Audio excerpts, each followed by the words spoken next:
답의 기준을 어디서 찾아야 되는지 그리고 키워드가 어디에 있는지 좀 이제 중요한 내용들 위주로 빨리빨리 나갈 거예요. 그래서 지난번에 조금 요 수업에 안 들어온 학생들은 조금 이제 건너뛴다라는 느낌이 들 수가 있는데 이거는 이제 지난번에 했기 때문이다. 그렇게 좀 생각을 해주시면 좋을 것 같아요. 자, 문제 먼저 보면서 시작합시다. 이제 연대 문제 1-1번 제시문 다를 제시문 가와 나의 관점에서 각각 설명하시오. 그러니까 제시문 다의 어떤 현상이라든지 뭔가 설명할 대상이 나와 있고, 그리고 제시문 가와 나에는 뭐가 등장하고 있다. 제시문 가와 나에는 제시문 다를 설명할 기준이 나오고 있다. 제시문 가와 나에는 어떤 두 가지 기준이 나오고 있어. 그리고 두 가지니까 우리는 항상 두 가지가 나올 때 뭐라 그랬어요? 상반된 거다. 두 가지 관점이 나와 있다. 그러면 여러분들 그냥 딱 자동적으로 생각하면 돼. 아, 상반된 관점이겠구나. 어떤 기준으로 상반된지 찾아야겠구나. 이렇게 가야 된다고. 그냥 서로 상관없는 두 개의 관점을 소개한 경우는 논술에서는 없어요. 그래서 아, 가와 나의 관점이라 그러면 아, 가와 나가 어떻게 되겠구나. 서로 대립되는 관점이겠구나. 어떤 점에서 대립될까? 요걸 여러분들이 찾을 생각을 하면서 가야 된다라고 말씀드렸고, 요 내용이 요 문제 1-1에는 잘 드러나 있어야 됩니다. 잘 드러나 있어야 되고, 문제 1-2. 1-2를 보면 아래 제시문 A를 읽고 제시문 가의 관점과 뭐 하라? 비교 설명하라. 비교 설명하라. 우리 비교하라 그러면 못 찾는 거라 그랬어요. 우리 이제 너무 익숙하다. 비교라고 하면 공통점 그리고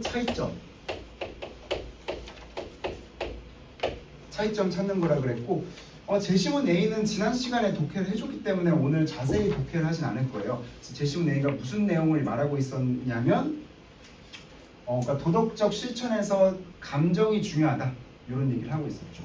그래서 도덕적 실천에서 그러니까 감정이 기초가 된다. 감정이 중요하다. 이런 얘기를 하고 있었고, 그 감정 중에서도 어떤 감정이 중요한가? 라는 얘기를 같이 했었죠. 감정이 도덕적 실천의 원천인데 어떤 감정이 중요한가? 모든 감정이 다 도덕은 아니야. 그 중에서 보편적 감정만이 도덕의 원천이 될 수 있어 라고 하면서 그 보편적 감정이라는 건 뭐라 그랬어요? 보편적 감정이라는 거는 인류애라는 얘기를 하고 있었죠. 그러니까 인류애라는 얘기를 하고 있었다. 그러면 감정이 중요한데 우리 감정하고 반대되는 키워드 뭐라 그랬어요? 우리 항상 모든 대상들을, 특히 논술이나 국어에서는 모든 대상들을 이분법으로 생각하라고 그랬어요. 뭐 객관적인 거 나오면 그 반대에는 주관적인 게 있다. 특수한이 나오면 그 반대에는 보편적인 게 있다. 이런 식으로 계속 동의어 반의어를 생각하면서 여러분들이 두 개로 나눠서 글을 읽으라 그랬어요. 모든 개념체계는 이분법을 바탕으로 하고 있다. 이런 얘기를 드렸었죠. 그래서 보편적 감정이 중요하다 라고 얘기하니까 감정에 반대되는 거 우리 알잖아. 감정에 반대되는 거 뭐야? 이성. 그래서 이제 감정이 중요한데 그러면 이성은 아무것도 아니냐 라는 질문에 대해서 이 제시문이 뭐라고 하고 있었다. 이성은 어떤 역할을 해야 된다? 이 제시문에 따르면 부차적 역할 그리고 도구적 역할 이런 역할을 한다는 내용이었죠. 이런 내용이었어요. 그래서 감정이 중요하고 그 감정도 모든 감정 다 중요한 게 아니라 보편적인 인류애만이 유일하게 도덕의 기초가 될 수 있다. 근데 이성은 여기에다가 서포트를 해주는 부차적 역할을 한다. 이런 내용이 나왔었고, 우리 그래서 이분법으로 생각하는 게 이래서 도움이 되는 거예요. 제시문 A가 이런 내용이면 상식적으로 A를 읽고 가의 관점과 비교 설명하라. 이러면 가는 조금 반대 얘기를 하고 있을 거 아니야. 항상 두 개 나오면 뭔가 대립된 얘기를 하고 있다 그랬죠. 그냥 뭔가 상관없는 딴 얘기를 하고 있는 경우는 없다 그랬잖아. 그래서 내가 이분법으로 계속 생각하라고 그러는 거고, 하나가 나오면 다른 건 그 반대되는 거라고. 그냥 뭐 조금 다른 얘기가 아니라 A, B, 북, 남, 플러스 마이너스 이런 식으로 다 반대로 생각하라는 거예요. 감정이 기초가 됐다, 감정이 중요하다라고 얘기했으니까 제시문 가는 그럼 요 반대로 뭐가 중요하다고 할까? 요거 보고 짐작하고 읽으라 그랬어요. 제시문 가는 뭐가 중요하다고 할까? 제시문 가는 이성을 강조할 거다 라는 거 짐작할 수 있고, 그리고 뭐 이성의 기초에서 여기서 무슨 도덕 법칙이 어떻게 나오는가,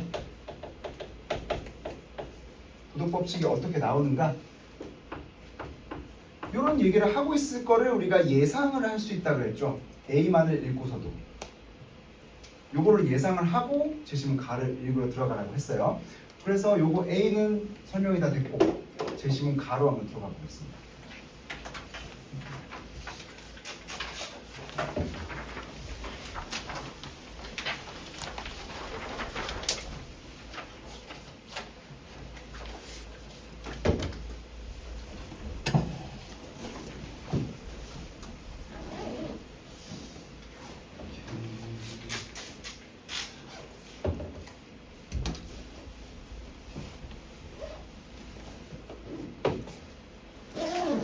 제시문 가. 역시 제시문 가나 다도 우리가 지난 시간에 했기 때문에 여러분이 뭐 하나하나 문장 하나하나 다 꼼꼼하게 읽진 않을 거고요. 여러분들이 여기서 어떤 단어들을 잡았어야 될지 그런 것들을 좀 중점적으로 봐드릴 거예요. 그래서 오늘 처음 오거나 아니면 지난 시간에 불참한 학생들은 같이 좀 제시문을 읽으면서 요 키워드가 왜 중요한 키워드일까 한번 좀 생각을 해보고 좀 잘 모르겠으면 나중에 밴드라든지 대면으로 저한테 질문을 해주면 돼요. 자, 봅시다. 제시문 가에서 뭔가 이성 얘기 나올 거라고 했고, 이성에 따라서 어떻게 도덕 원칙을 정립하는가 이런 얘기 나올 거라고 했어요. 도덕과 이성, 감정에 관한 얘기입니다. 지금 그게 지금 소재가 되고 있는 거예요. 이제 인간복지 안락사 사용제도 이런 얘기 나오면서 도덕적인 문제가 생긴다, 도덕적인 문제가 발생하고 여기서 도덕적 요구가 발생한다, 뭐 이런 얘기 나왔었고, 쫙 나오면서 도덕에서 뭐가 중요한가 이런 얘기들을 우리가 기대를 하면서 봐야 된다고 했죠. 쫙 보다 보니까 이런 얘기가 나오네. 인간의 행위를 도덕적으로 선하게 만드는 것은, 그러니까 도덕의 뭐를 얘기하는 거예요? 도덕의 기준을 얘기하는 거죠. 도덕의 기준은 뭐다? 결과의 좋음이나 유용함이 아니라 의지에 있다. 뭐가 아니라 뭐뭐에 있다 라고 이제 A가 아니라 B에 있다, 또 반대 구조로 가고 있죠. 반이어끼리 이제 대조를 시켜놓고 있죠. 도덕의 기준이란 뭐가 아니래요? 일단 결과가 아니야. 결과가 아니고 여기선 그러면 뭐가 중요하대요? 의지가 중요하다. 도덕적 행위에서는 결과로 따지는 게 아니라 의지가 중요하다. 의지나 뭐 동기 이런 것들이 중요하다. 우리 요거는 이제 여러분들이 나랑 한 뭐 몇 번 이상 수업을 들었으면 요걸 여러분들이 이제 자동적으로 이해를 해야 돼요. 물론 이제 몇 번 들은 지 얼마 안 됐으면 이걸 아직 잡혀있지 않겠지만 한 뭐 5번 이상 들었다. 그러면 이제 여러분들이 요 체계가 머릿속에 잡혀 있어야 돼. 인간의 행위에서 중요한 건 결과다. 이거 무슨 론이라 그랬어요? 인간의 도덕적 행위에서 중요한 건 결과다. 그쵸? 공리주의로도 얘기할 수 있고 그거보다 더 큰 범주로 결과가 중요하다는 이런, 누군가가 잘 얘기를 해준 것 같아요. 결과론이고, 결과론가 그냥 옛날 문학 작품에도 뭐 그런 말이 있어요. 셰익스피어였나? 거기에 막 all is well that ends well 뭐 이런 말이 있다고 하더라고요. 그래서 그냥 결과가 좋으면 다 끝이다, 다 좋다, 뭐 이런 뜻인데 그게 진짜 딱 결과론이에요. 그러니까 이 사람이 속으로 무슨 생각을 하고 이 행동을 했든지 상관이 없이 그냥 나한테 이득이 되면, 많은 사람들한테 이득을 주면 그건 도덕적 행위라는 거야. 예를 들어서 진짜 막 속으로 못돼 처먹은 인간이 있어요. 그리고 막 탐욕과 모든 사람을 돈으로 보는 그런 사람이 있다라고 해. 근데 그 사람이 이 결과론에 따르면 얘기하는 거예요. 근데 그 사람이 막 도서관도 짓고 학교도 짓고 결과적으로 사회에 공헌을 많이 했어. 그래서 이 사람한테 피해본 사람의 수보다 이 사람 덕분에 잘 살게 된 사람의 수가 더 많아. 그러면 이 사람은 도덕적인 사람이야 라고 얘기하는 게 결과론이야. 그냥 결과가 끝이다 이렇게 따지는 게 결과론이고, 근데 여기서는 결과로 따지지 않는다 그랬으니까 결과가 아니라 사람의 어떤 동기나 의도를 보는 것을 어떤 이론이라고 했다? 그것을 결과론에 반대되는 개념 뭐라고 했다? 의무론이라고 했다. 그래서 어떤 도덕적인 의무를 그 자체로 옳은지 그른지를 판별해주는 도덕적 의무를 수행했느냐, 내가 어떤 의도를 가지고 행동했느냐, 이런 거를 중시하는 게 도덕 의무론이라고 했어요. 그래서 동기나 의지를 중요시한다, 결과를 중요시한다, 요거에 따라서 이분법으로 나뉘어진다고 했어요. 그래서 이거 하면서 진짜 가볍게 좀 짚고 넘어갈 수 있는 게, 가볍게 우리 기억을 한번 되살려보자. 이건 뭐 여러분들 지금 당장 처음 듣는 친구들은 지금 당장 다 이해할 필요는 없어요. 근데 이 스토리 구조가 계속 반복이 되고 작년에도 한 2학교 이상의 동시에 기출이 됐던 주제라서 이거를 같이 언급을 하고 넘어갈게요. 요거랑 직접 관련이 있는 건 아닌데 결과론과 의무론에 관한 얘기예요. 그래서 우리 초반에 수업 들은 친구들은 요거를 같이 나랑 했어. 어떤 딜레마 얘기를 했어요.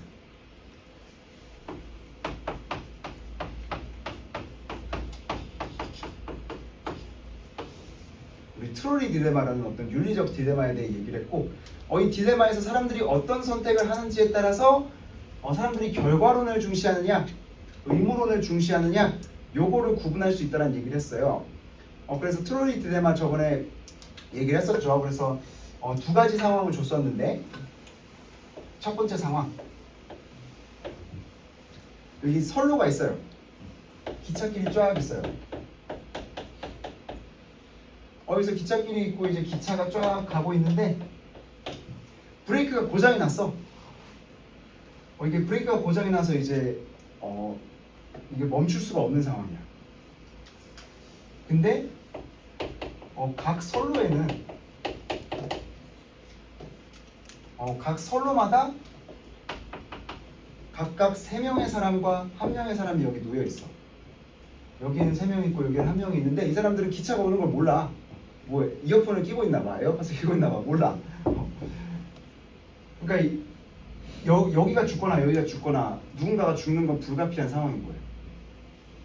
이 상황에서 나는 기관사예요. 나는 이쪽으로 가고 있어. 이쪽으로 가고 있는데 브레이크를 살릴 수 있는 방법은 없고 나는 이제 고민을 해야 되는 거야. 핸들을 돌려서 그나마 조금 적은 사람이 죽는 선택을 하느냐, 아니면 핸들을 돌리지 말고 그냥 쭉 가서 이 3사람이 희생되게 하느냐. 요거를 내가 선택할 수밖에 없는 입장인 거야. 이때 당신은 어떤 선택을 하겠습니까? 라는 질문을 던졌던 거예요. 첫 번째 상황. 라는 질문을 던졌죠. 그래서 핸들을 돌릴 거다. 저는 핸들을 돌려서 차라리 3사람보다 1사람이 죽는 걸 선택하겠습니다. 라고 하면 그거는 결과론과 의무론 중에 어떤 논리를 따르는 사람이에요? 요거겠죠. 사람의 생명이 뭐 중요한 건 알겠는데 그냥 결과적으로 따졌을 때 3사람보다 1사람이 더 적은 숫자 아니냐, 그냥 그 결과, 숫자 이런 것만 가지고 따지는 거잖아요. 근데 반대로 저는 핸들 그래도 안 돌려요. 왜냐면 어쨌든 내가 직접적인 어떤 행위를 해서, 내가 핸들을 돌리는 행위를 해서 그 결과로 사람이 죽게 되는 거잖아요. 그게 몇 명이든 간에. 내가 안 돌리면 그냥 원래 일어나고 있던 일인데 내가 돌리면 내가 돌려서 이 사람이 죽는 거잖아. 나는 그 행위가 도덕적이지 않다라고 생각해서 숫자와 관계없이 핸들을 돌리지 않겠습니다. 라고 얘기하면 이건 의무론이겠죠.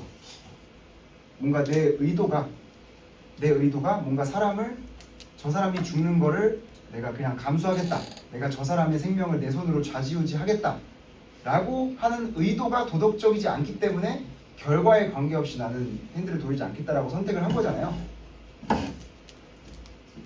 근데 요 실험에서는 뭐냐? 요 실험에서는 절대 다수의 사람이 뭐라고 대답을 할게요? 절대 다수의 사람들이 여기서는 핸들을 돌리겠다. 나는 그냥 이 사람을 죽이겠다. 이렇게 대답을 한 거예요.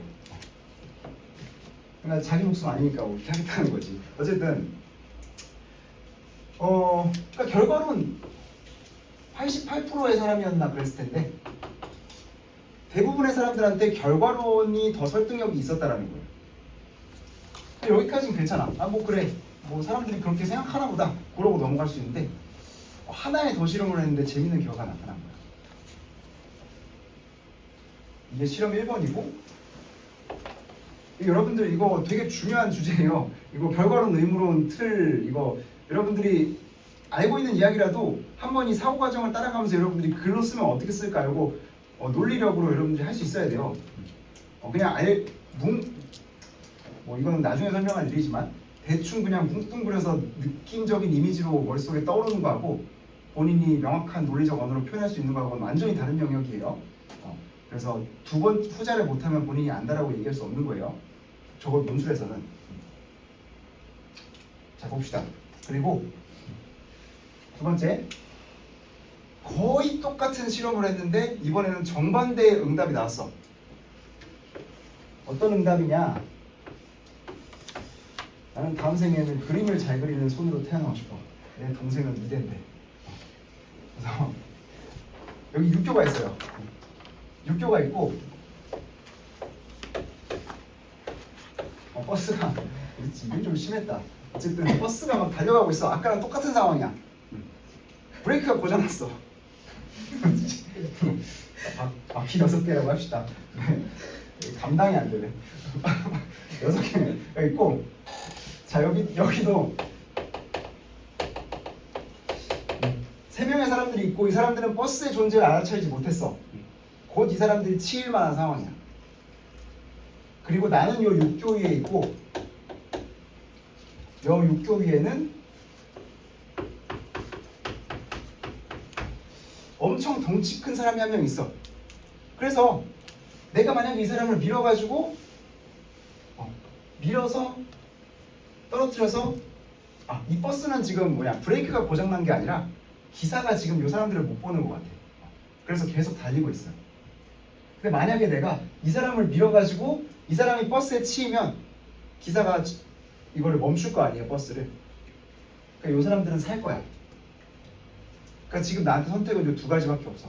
이 사람을 밀어서 세 사람을 살리느냐, 아니면 이 사람을 밀지 않고 세 사람이 그냥 죽게 내버려 두느냐. 버스 기사는 여기 뭐 어둡고 해서 이 사람이 안 보인다고 쳐요. 두 가지 선택밖에 없어. 아까랑 똑같은 상황이죠. 3대1. 결과론이면 3명 살리겠다. 의무론이면 아니다. 나는 1명 죽이는 선택을 하지 않겠다. 요거죠. 근데 흥미롭게도 여기서는 거의 뭐 89% 여기에 달하는 사람들이 뭐라고 응답을 했냐? 나는 밀지 않겠다. 똑같은 상황인데 나는 안 밀겠다. 이렇게 대답을 했어요. 그리고 이 두 피험자 집단은 이게 잘 조절을 했겠죠. 사회적 배경이라든지 뭐 연령이라든지 이런 거를 거의 동일하게 그런 것 때문에 차이가 나지 않게 어떤 거의 동일한 집단으로 구성을 했는데 이렇게 상반된 결과가 나온 거예요. 그러니까 이거 뭘 뜻해요? 사람들이 어떤 때는 결과론을 택했다가 어떤 때는 의무론을 택했다가 이런다라는 거죠. 그 이유가 뭘까를 알기 위해서 이제 현대 과학의 도구를 활용한 거예요. 사람들이 왜 이럴까? 사람들이 그냥 아무 기준 없이 행동하는 걸까? 요거는 좀 설명이 안 되잖아. 그래서 뇌 스캔을 해본 거예요. 뇌 스캔을 해봤어요. 그러니까 얘네 뇌에 무슨 문제가 생기는 걸까? 이러고 그냥 뭐 뇌 스캔을 해본 거죠. 근데 흥미롭게도 먼저 첫 번째 집단의 뇌에서는 어떤 영역이 활성화가 되느냐? 첫 번째 집단의 뇌에서는 어떤 영역이 활성화되느냐? 우리 뇌에 뭐 여러 가지 기관들과 여러 가지 부분들이 있는데 그 중에서 이 사람들에게는 이성적 기능을 발휘하는 뇌의 영역이 활성화가 됐다라는 거야. 그러니까 뭐 계산이라든지 추론이라든지 분석이라든지 이런 논리적인 기능을 관장하는 영역이 활성화가 됐어. 이 사람들의 뇌에서. 그리고 사실은 정확히 말하면 이제 제가 이거 물어봤는데 뇌과학 박사 하신 형한테 물어봤는데 정확히는 그런 부분은 없대요. 그러니까 막 좌뇌랑 우뇌가 하는 게 그렇게까지 막 명확히 구분되어 있지도 않고 좌뇌는 막 추론이고 우뇌는 뭐 약간 막 이미지의 천재의 사고법이고 이런 거 원래 정확히 없대요. 그리고 이제 이성을 관장하는 부분, 감정을 관장하는 부분, 뭐 전두엽은 어디, 뭐 그런 것도 어느 정도 있긴 한데 그게 다 여러 개가 복합해서 작용하는 거지 어디는 이성이고 어디는 감성이다 이런 건 없대요. 그러니까 막 서로 이렇게 회로들이 작용하는 그냥 방식이 다 다른 거지. 그러니까 명확히는 없는데 그래도 어느 정도는 있다고 치는 거야. 이 사람들은 이성을 관장하는 영역이 활성화됐고 여러분들 잠을 깹시다. 잠을 깹시다. 네. 이거 여러분들 이거 쓰라 그러면 지금 쓸 수 있는 사람만 자세요. 이거 천자로 쓸 수 있으면 자도 돼. 아니면 들어야 돼요. 자, 두 번째 그룹은 여러분들 계속 자면 내가 기억을 하겠죠. 기억을 하고 여러분들이 좋을 게 없어요. 합리적으로 판단을 해주시기 바랍니다. 여기서는 반대로 이제 감정을 관장하는 영역이 활성화가 됐겠죠. 감정을 관장하는 영역이 활성화가 됐다. 그래서 이제 그게 원인이 됐다라고 이제 분석을 한 거예요. 그러니까 이 사람들은 이성적인 뇌를 활용할 수 있었던 이유가 뭔가? 간단하죠. 분석을 해보면 이 사람은 핸들만 돌리면 되잖아. 그러니까 자기가 직접적으로 이 사람 몸에 손을 대가지고 막 이 사람을 죽이는 그런 느낌은 아니잖아. 예를 들어서 막 전쟁을 할 때도 멀리서 그냥 스위치 눌러가지고 100만 명을 죽이는 뭐 선택을 하는 건 쉽잖아, 상대적으로. 근데 내 눈앞에 있는 사람을 직접 총을 쏴서 한 명 죽이기도 어렵잖아. 그런 거라고. 이 사람은 그냥 핸들만 돌리는 거야 라고 생각했기 때문에 감정적으로 어떤 죄책감이라든지 그런 거를 느끼지 좀 덜했기 때문에 이성을 발휘할 수가 있었던 거예요. 이성적인 뇌 영역이 활성화됐고 이성적인 생각을 할 수 있을 때는 사람들은 결과론을 택한다. 근데 여기서는 뭐야? 똑같은 사람들이지만 이건 좀 그렇잖아. 내가 직접 밀어가지고 그러니까 폭탄 스위치 누르는 건 쉽지만 한 명 내 손으로 죽이기는 힘들잖아. 밤에 막 꿈에 나올 것 같고 막 죄책감 느껴지고 그러잖아. 그러니까 이 사람들은 감정적인 그런 죄책감이라든지 이런 것들이 크게 작동을 해서 그래서 감정의 지배를 받을 때는 의무론을 선택하는 경향이 있다 라고 이제 결론을 내린 거예요. 근데 여기서 끝나면 조금 뭔가 약간 허접한 느낌이죠. 그래서 어쩌라고 이성을 택할 땐 결과론이고 감정을 택할 땐 의무론인데 그래서 어쩌라고? 결론이 뭐야? 라고 얘기하면 이 실험의 결론은 그거라는 거예요. 사람들이 어떤 도덕적 선택을 하는지는 사람들의 어떤 생물학적 기제랑 관련이 돼 있다. 그러니까 뭔가 그냥 추상적이고 정신적인 원칙에 따라서만 사람들이 도덕적인 선택을 하는 게 아니라 사람들은 생물학적 기제나 본성에 따라서 도덕적인 선택을 하고 그러면 우리는 도덕적인 선택을 유도하기 위해서는 사람들에게 특정한 감정이나 특정한 생물학적 본성을 활용하고 유도하는 정책을 써야 된다. 이런 결론이 요거까지 이어가지고 나온 거야. 단순히 감정은 의무론, 이성은 결과론. 요거 외우는 건 아무 쓸모가 없어요. 그 상황을 보고 요게 매치되고 이렇게 매치된다는 게 그게 무슨 뜻이야? 똑같은 사람들이 다른 선택을 했다라는 거잖아. 상황에 따라서. 그러면 결국에 이제 논술 문제에서는 뭐라고 물어보겠어요? 1, 2, 3번 나눠가지고 물어보겠지. 그래서 3번에서 최종적으로 한 2번에서 뭐 요 얘기 정도 물어보고 3번에서 그러면 이제 나중에는 뭐 정책적인 얘기를 하면서 거기에 대해서 대안을 제시하라. 그리고 어떤 보기들을 주면서 그런 식으로 문제를 낸다고. 그러면 여러분들은 사람들이 어떤 생물학적 본성에 따라서 행동하기 때문에 이런 것들을 이렇게 활용해야 됩니다 라는 것까지 써줘야 됩니다. 그게 논술의 구조라는 거고 여러분들이 그런 사고 과정을 익숙해져야 된다는 거예요. 지금 요 트롤리 딜레마 외우는 거 기억나는 거 아무 소용이 없어. 시험에서는 분명히 다른 상황이 나올 거기 때문에 그 얘기를 한 거예요. 그래서 어쨌든 이 스토리 구조를 여러분들이 좀 가지고 있으면 좋아요. 그래서 요게 너무 많은 주제들을 함축하고 있고 지금 요거를 100% 이해하지 않더라도 한 3-4번 들으면 나중에는 조금 더 응용이 가능해질 거예요. 그래서 요런 얘기들을 했는데 결국에 이제 무슨 얘기를 하려는 거냐?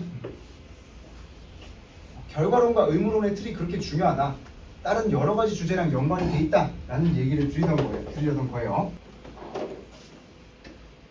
그래서 결과론이 아니라 의무론이다 이런 얘기 나왔었고 우리 이제 조금 더 이제 단순하게 요즘은 그냥 단순하게 나온 말만 봅시다. 결과론, 의무론은 이제 여러분들이 머릿속에 이 정도 했으면 머릿속에 박혀 있을 거야. 결과가 중요하다. 결과론. 동기가 중요하다. 의무론. 요 정도는 이제 기억할 거예요. 자, 봅시다.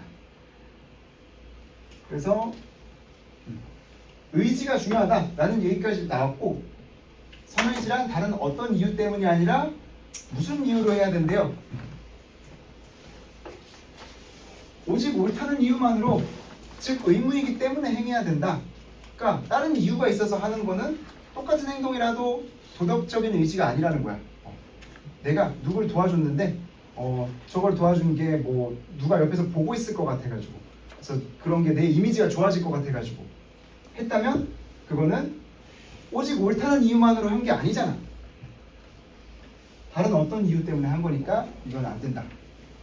요거를 바꿔서 말하면 뭐다? 도덕적 행동을 수단으로 여겨서는 안 되고 그 자체로 목적으로 여겨야 된다. 또 하나 바니어쌍 나왔죠. 데리버쌍. 수단과 목적. 어떤 것을 수단으로 대하느냐 목적으로 대하느냐 이런 게 차이가 있다. 이런 거 여러분들 틀 잡고 가야 되고요. 그래서 도덕적 의지라는 거는 그냥 오직 옳다는 이유만으로 행하는 게 도덕적 의지야. 여기까지 나왔어. 그 다음에 또 이런 것들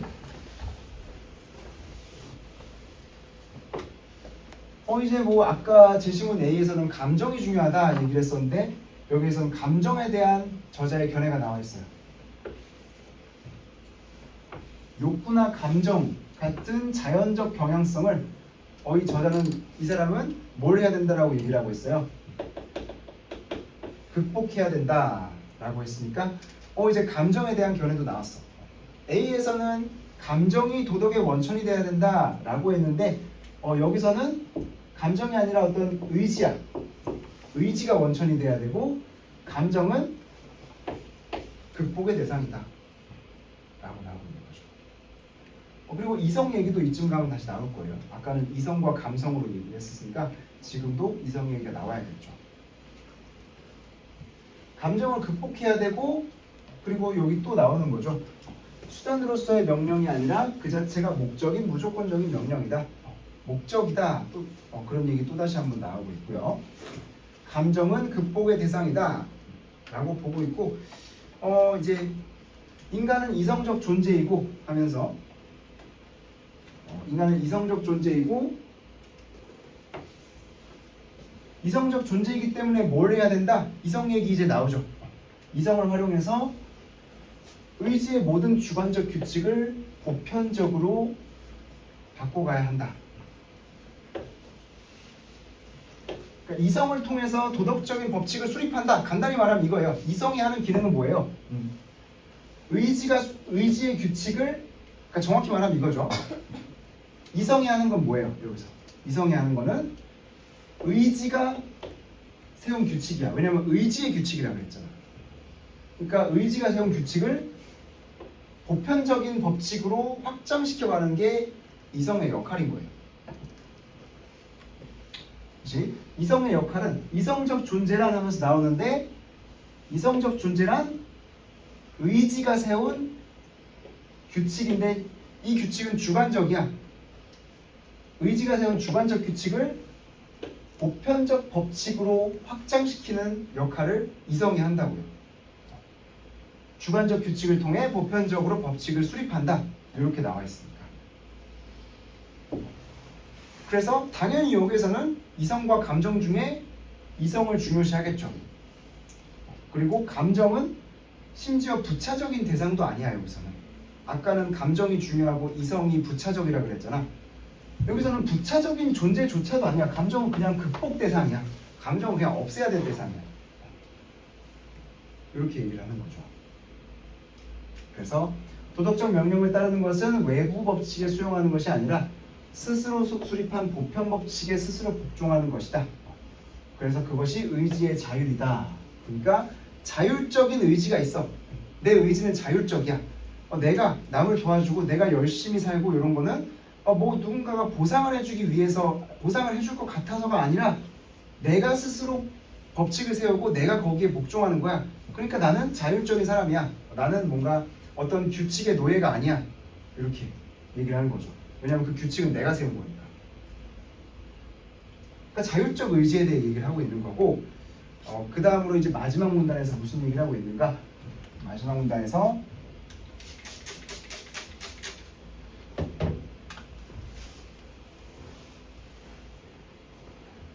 한 사람이 선택한 주관적인 행위 규칙을 다른 사람들이 보편적으로 받아들일 수 있을 때 이 주관적 규칙이 도덕 법칙이 될 수 있다. 그래서 마찬가지로 도덕 법칙은 보편적이어야 한다. 보편성을 띄어야 한다. 뭐 이런 얘기하면서 이 보편적인 법칙이 되는지 여부를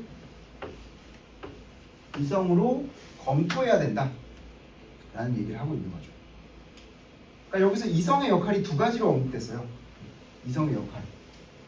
이성의 역할 첫 번째는 뭐다? 요거. 이성의 첫 번째 역할은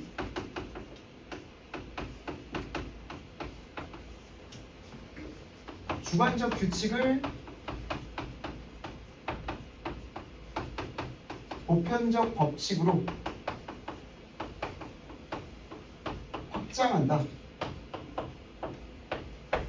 이성의 역할 첫 번째는 여기 나오고 의지의 모든 주관적 규칙을 통해 보편적으로 법칙을 수립한다. 주관적 규칙을 보편 법칙으로 확장한다. 두 번째 역할은 뭐예요? 두 번째 역할은 그 보편적 규칙을 다시 한번 또 뭘 한대? 검토한다. 그러니까 보편 법칙을 검토한다. 괜찮아요, 여러분들. 요거 내가 합격생들 오르비고 보고 이제 내가 가르쳐준 학생들도 그렇고 합격생들 수기들을 다 찾아봤는데 요거 다 잡아낸 사람 없었어. 그러니까 요거는 내가 그냥 설명을 해주는 거니까 이걸 다 써야 되나 하는 걱정은 안 하셔도 돼요. 그리고 600자라는 분량상 요거를 뭐 완벽하게 다 쓰기 더 힘들어요. 그래서 일단 어쨌든 여러분들이 이런 식으로 정보를 구분하면서 읽어야 된다는 거야. 그냥 느낌으로 뭐 뭉뚱그려서 읽는 게 아니라 이렇게 구분을 할 줄 알아야 된다는 거야. 그래서 이런 역할을 하는 거였죠. 결국에 이제 A 지문과 달리 이 지문은 우리가 의지를 가지고 도덕적 행위를 해야 된다. 그리고 그 의지란 자율적인 의지다. 그리고 이성은 그 의지의 규칙을 보편적으로 바꿔준다. 그리고 보편 법칙을 또 검토하는 역할도 한다. 그럼 감정은 뭐냐? 감정은 그냥 여기서는 쓰레기다. 극복 대상이다. 방해물이다. 이렇게 본 거예요. 이렇게 본 거고 재심은 나는 우리 조금 더 쉬웠죠. 재심은 나는 재심은 나는 좀 더 쉬웠죠.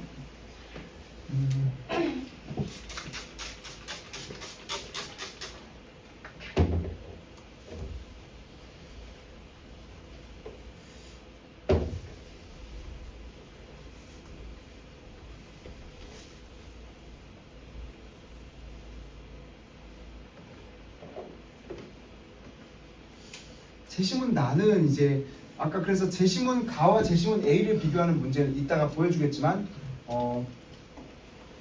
지금만 보고 갑시다. 지금만 보고 가면 7페이지를 먼저 보면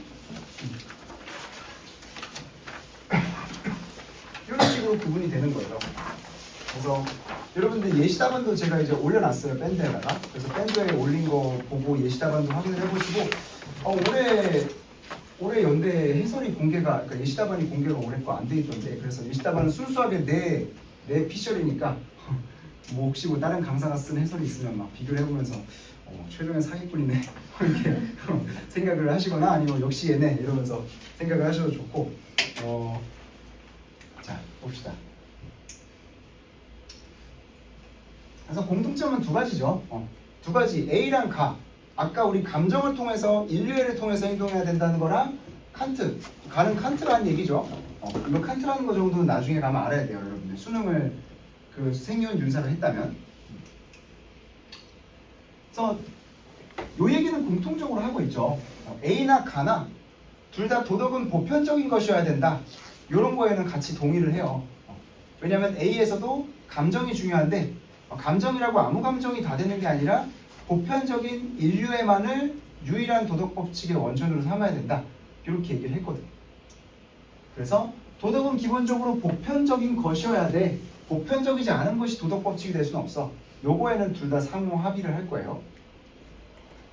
그리고 두 번째 공통점은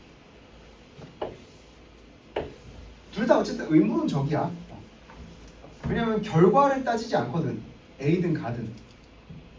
A에서는 뭔가 인류애라는 감정을 토대로 행동해야 된다. 그러니까 그 행동의 의지라든지 동기를 중요시했잖아. 그래서 이제 A 제시문을 또 왔다 갔다 하면서 보시면 알겠지만 감정이 우리에게 동기부여를 할 수 있기 때문에 감정이 중요하다고 했어요. 그러니까 이성은 우리에게 동기부여를 할 수 있는 그런 힘이 없어. 내가 막 아무리 이성적으로 공부를 열심히 해야 돼, 오늘은 더 나은 내가 돼야 돼 해도 책상 앞에 앉으면 다 무너지잖아. 그러니까 이성은 그렇게 힘이 약한 거라고. 근데 감정은 힘이 세잖아. 내가 막 어떤 나보다 대학 잘 간 놈을 보고 빡쳤어. 내가 저 XX는 이긴다. 이 생각으로 한 번 더 해가지고 난 서울대를 가야겠다. 그 생각을 해. 그러면 그거는 이성보다는 좀 힘이 세잖아. 뭐 그게 오래 가는 건 또 별개의 문제지만 오래 가게 하려면 또 이제 계획을 세우고 본인이 루틴을 만들고 이렇게 해야 되지만 어쨌든 감정은 이성보다 힘이 세다는 거야. A에 따르면. 그러니까 뭐예요? 결국 둘 다 의지가 중요하다는 얘기잖아. 결과가 아니야. 결과가 아니라 의지나 동기가 중요하다. 의무론이야. 둘 다 기본적으로.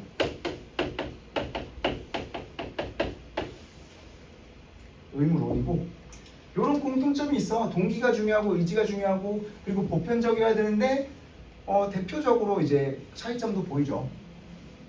가장 중요한 차이점은 이거지. 도덕의 원천을 이성으로 삼아야 되냐 감정으로 삼아야 되냐 라고 했을 때 가는 이성이다.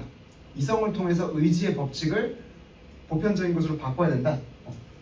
이성과 의지를 통해서 세우는 법칙이 중요하다. 이런 얘기를 하고 있잖아. 그래서 이성이 원천이 돼야 된다. 이렇게 얘기를 하고 있고 A는 감정이다. 감정이다. 이런 얘기를 하고 있고 또 이제 감정과 이성의 상대적 지위에 있어서 다르다 이거야. 감정과 이성의 상대적 지위에 있어서 다르다. 그러니까 가는 뭐야? 가는 이성이 감정보다 앞선다고. 이성이 감정보다 앞선다고. 사실은 감정은 그냥 없애야 될 극복 대상이라고 얘기하고 있죠. 적어도 도덕적 행위에서는. 얘는 반면에 감정이 더 앞선다. 그리고 이성은 부차적 지위만을 갖는다. 뭐 이런 얘기를 하고 있죠. 부차적, 수단적.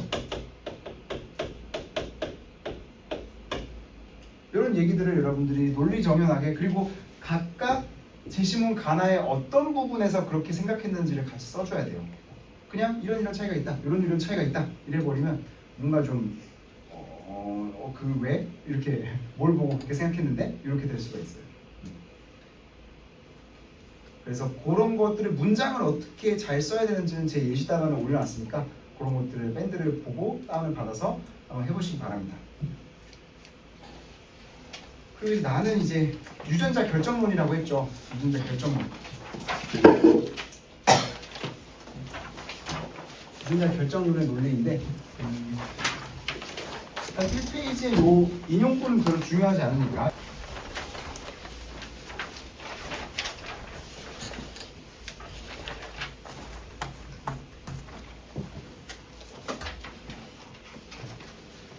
2페이지부터 보면 1페이지는 이런 상황이죠. 그러니까 이제 통나무가 이제 막 불길 속에서 통나무가 타고 있어가지고 근데 거기에 개미들이 막 바들바들 하니까 이제 사람이 불쌍해가지고 통나무를 밖으로 꺼내줬다는 거야.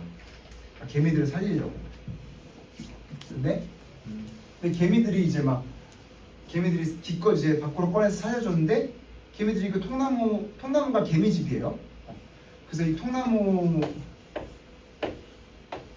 밖으로 이제 개미들이 막 벗어났다가 이렇게 벗어났다가 다시 또 돌아온다는 거야. 다 이 통나무를 막 지키려고 돌아온다는 거야. 개미들이 막 이렇게 도망갔다가 불타고 있는데 다시 돌아와서 막 타 죽어갔다라는 거야. 개미들.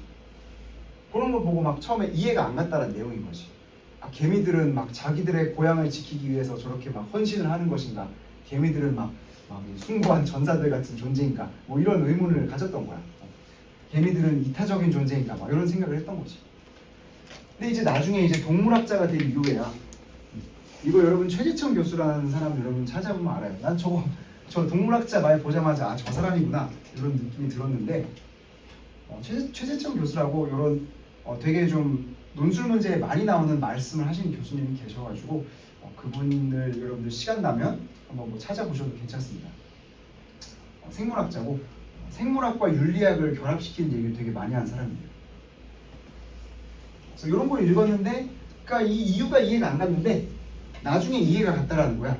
하면서 이제 해답을 찾기 힘든 문제다 하다가 어디서 해답을 찾았대요?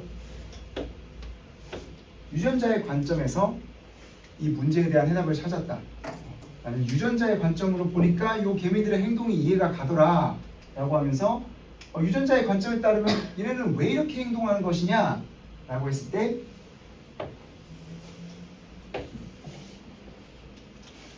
얘네는 사실 DNA의 계획에 따라서 움직이는 것일 뿐이다. 개미들은 DNA가 유전자죠. 그러니까 유전자의 계획에 따라서 움직이는 기계일 뿐이다. 우리는 유전자에 따라서 움직이는 기계일 뿐이다. 우리는 그냥 기계적으로 작동할 뿐이다. 이런 말 나올 때 여러분들 떠올려야 될 그냥 바로 떠올라야 될 말이 있다고 했어요.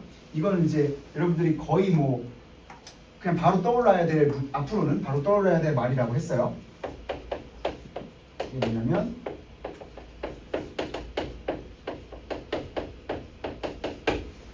이거는 기계론 또는 더 나아가서 결정론을 얘기하고 있는 거구나 라고 얘기를 했는데 기계론이라는 거는 모든 건 그냥 인과관계로 이루어져 있다라는 거야. 거기에 뭐 어떤 숨은 법칙이나 뭐 그런 자유의지라던가 이런 건 없다라는 거고 결정론도 비슷해요. 그러니까 기계론은 그냥 모든 건 다 그냥 기계적 프로세스로 작용을 하는 거야. 내가 지금 이 말을 하고 있는 것도 뭔가 나의 어떤 막 신비로운 자유의지와 막 어떤 이성과 이런 게 작동한 게 아니라 그냥 지금 뭐 이 상황과 환경과 조건에 의해서 그냥 내가 이 말을 할 수밖에 없는 상황이라는 거야. 그리고 내가 이런 단어들을 쓰고 내가 이런 자세로 서 있고 내가 이런 어떤 어휘를 사용하는 것은 그냥 내 유전자와 상황에 의해서 다 결정된 거라서 내가 지금 뭔 말할지도 사실 이미 다 과거에 결정돼 있었다는 거야. 그런 얘기를 하는 게 기계론과 결정론이에요. 특히 결정론이 이런 말을 하죠. 기계론이라는 거는 그냥 모든 건 기계적인 프로세스로 결정된다.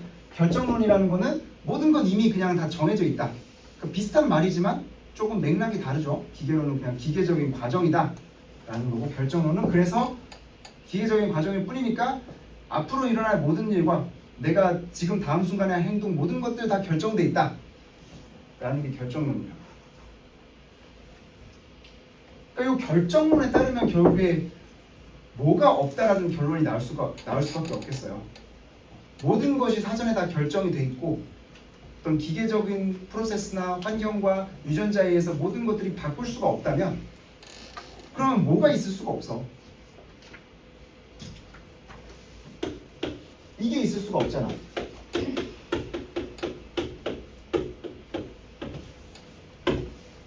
이게 있을 수가 없잖아. 그러니까 이거는 논리적으로 양립 불가능한 거라고요. 그러니까 결정론을 믿는데 자유의지도 믿는다. 이런 말 하는 사람들 보면 이제 여러분들은 아, 저 사람 바보구나 이렇게 생각을 하시면 돼요. 나는 바보예요라고 홍보를 하는 거예요.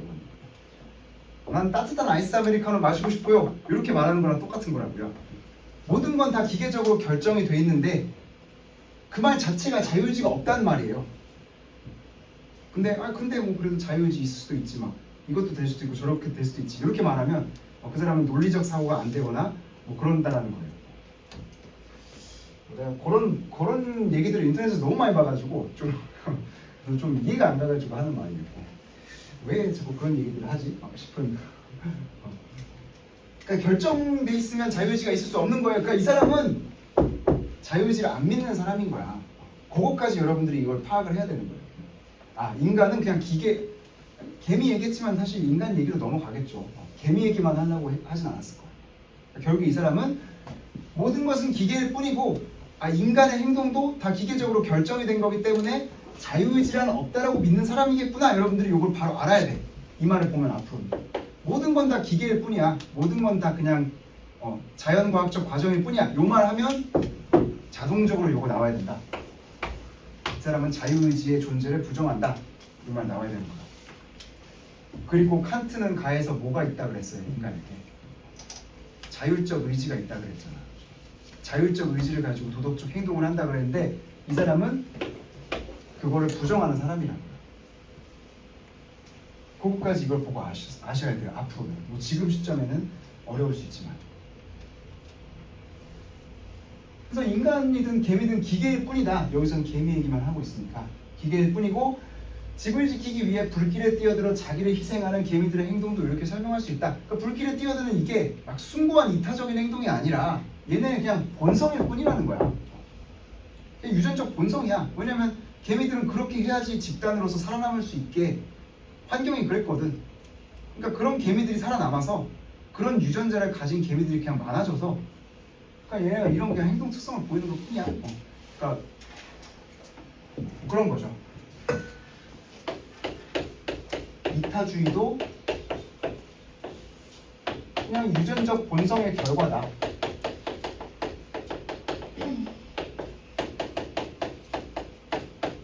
이런 얘기를 하고 있는 거예요. 막 인간이 되게 이성적으로 내가 이타적인 의도를 품어가지고 막 행동하는 것처럼 보이지만 사실 그냥 본성적으로 행동한 건데 자기가 거기다 나중에 뭔가 이름을 붙인 거라는 거예요. 그런 얘기인 거죠.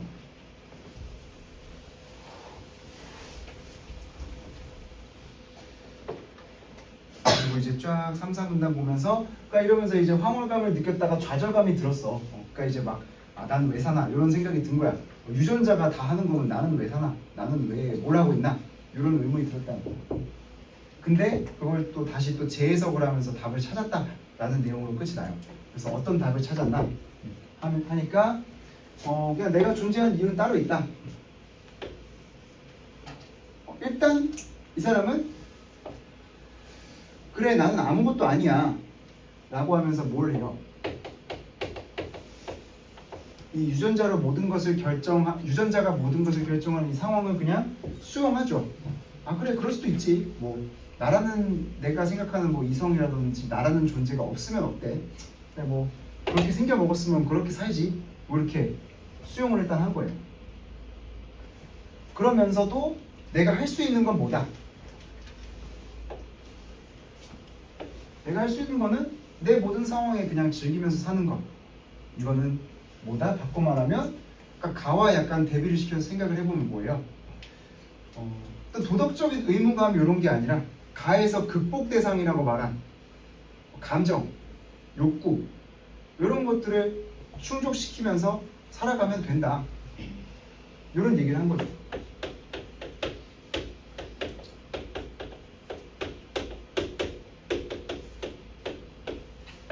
그러니까 뭐 이제 유전자가 모든 것을 결정해. 그래 뭐 맞을 수도 있어. 나라는 뭐 자유의지를 가진 존재는 없어. 그래 뭐 좀 허망하긴 하지만 그래 뭐 그럴 수도 있겠지. 근데 적어도 나는 그냥 어쨌든 뭐 유전자가 뭘 결정을 하든 아니든 간에 내가 지금 이 순간 뭐 즐거운 선택을 할 수 있잖아. 내가 뭔가 좀 내가 좋아하는 것들을 하고 내가 좀 가치를 두는 것들을 선택해 나가면서 그게 뭐 유전자가 결정한 거든 아니든 간에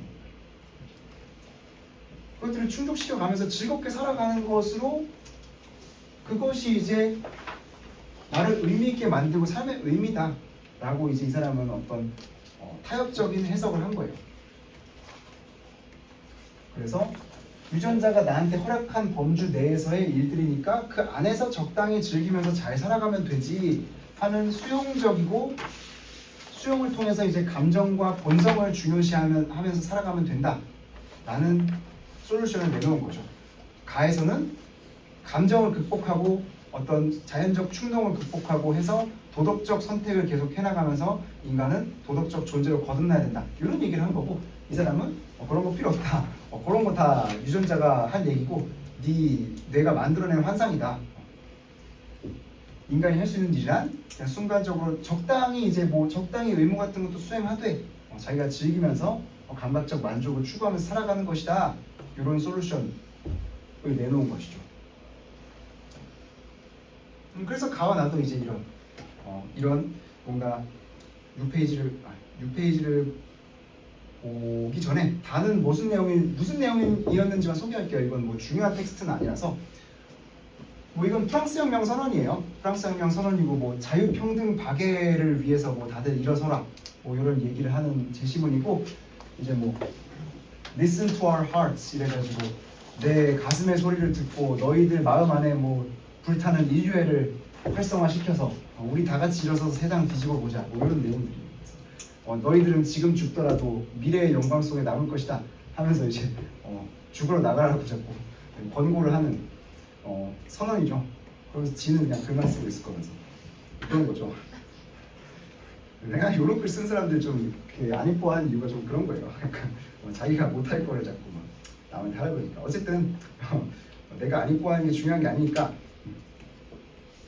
그런 내용이었고 그래서 그러니까 이 가나의 관점에서 달을 어떻게 볼 것인가 라는 거죠.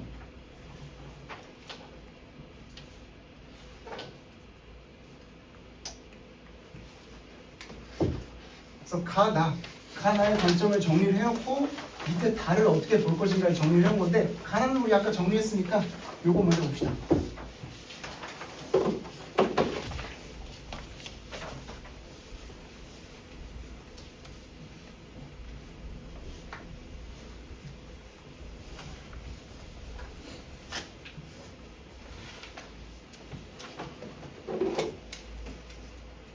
가의 입장에서 그러니까 이 프랑스 혁명 선언을 볼 때는 어떻게 볼 것인가 가의 입장에서 그러니까 뭐 이런 식으로 약간 공통점과 차이점식으로 좀 추출을 해낼 수가 있을 거예요. 그러니까 공통점은 뭐다 차이점은 뭐다 이렇게 쓰는 내용은 아니에요. 왜냐하면 문제 1번은 비교 분석하라 이렇게 한 게 아니라 문제 1번에서 뭐라 그랬어요? 가의 입장에서 설명하라 그랬죠.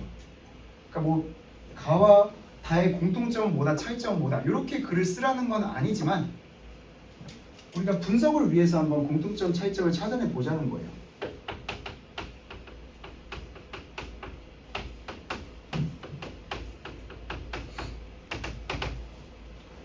그러니까 가와 다는 공통적으로 아까 본 거랑 좀 비슷한 내용인데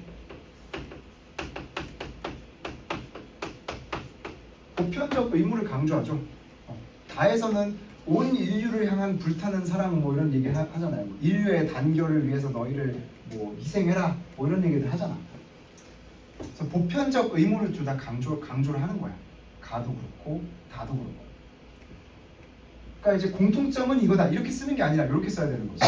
제시문 가의 입장에서 다는 보편적 인류를 향한 보편적 의무, 도덕적 의무를 강조한다라는 그런 이점이 있다. 아니면 그런 좀 관점을 정확하게 이해하고 있다. 이런 식으로 가의 입장에서 보는 거니까. 보편적 의무도 있고 또 이타주의적인 행동을 장려한다. 이타주의를 어떤 이타적이고 도덕적 행동을 중요시한다. 이런 부분에서 가도 그렇고 다도 그렇고 공통적으로 이타주의적인 행동을 중시하기 때문에 가의 입장에서 다를 설명하려고 그러면 다는 인류를 향한 어떤 이타적인 이상을 중요시하는 점에서 도덕적 행위의 법칙을 부분적으로 잘 이해한다고 볼 수 있다. 아니면 도덕적 행위의 이타적 성격을 보편적 성격을 갖추고 있다. 뭐 이런 식으로 이제 설명할 수 있는 거겠죠. 차이점은 딱 봐도 뻔하잖아. 차이점 가와 다의 차이점 T와 F의 뭐 극 T와 극 F의 차이점 아닐까? 가는 극 T, 다는 극 F. 그래서 막 불타는 인류를 향한 사랑 뭐 이런 얘기 하잖아. 극 F. 그러니까 뭐냐면 가는 이성을 토대로 보편적 원칙을 도출해야 된다 그랬잖아. 그리고 감정은 고려 대상이 아니고 극복 대상이라 그랬지. 그런 걸 가지고 설명하는 거죠. 가의 입장에서 볼 때 다라는 건 뭐야? 감정, 인류애라는 어떤 감정을 토대로 도덕적 선택을 해야 된다고 하고 있는데 이런 부분은 감정이 사실 불완전하고 극복 대상이라는 것을 간과했다고 볼 수 있다. 그래서 그래, 너네 뭐 이타적이고 보편적인 거 얘기하는 건 좋지만 사실 너네가 얘기하는 그 감정은 극복 대상일 뿐이야. 가의 입장에서 다에 대해서 이렇게 얘기하겠죠.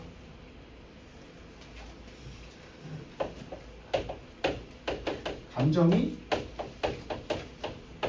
극복 대상임을 간과했다. 이런 부분들을 얘기할 거라고요.